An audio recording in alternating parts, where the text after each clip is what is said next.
തിരൂരങ്ങാടി ചെറുമുക്ക് ജീലാനി നഗർ സ്വദേശിക്ക് സൂര്യാഘാതമേറ്റു. പാപ്പരത്ത് മുഹമ്മദിന്റെ മകൻ മുനീറിനാണ് വീട്ടുവളപ്പിൽ ജോലി ചെയ്യുന്നതിനിടയിൽ സൂര്യാഘാതമേറ്റത്.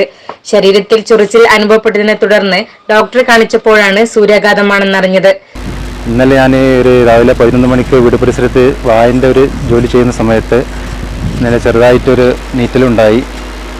പിന്നെ അതിൻ്റെ ചൊറിച്ചിലും ഒക്കെ ഉണ്ടായിട്ട് ഇന്ന് രാവിലെ കാലത്ത് തിരുരങ്ങാടി സ്വകാര്യ ആശുപത്രിയിലെ ഡോക്ടറെ കാണിച്ചു. അവിടുന്ന് ഡോക്ടർ പറഞ്ഞു സൂര്യാഘാതം പറ്റാണെന്നും ഇതിനുള്ള മരുന്നും ട്രീറ്റ്മെൻറ്റുകളൊക്കെ ചെയ്തിട്ടുണ്ട്. പിന്നെ പ്രദേശത്ത് ആദ്യമായിട്ടാണ് അങ്ങനൊരു സംഭവം ഉണ്ടാവുന്നത്. City V news Tirurangadi.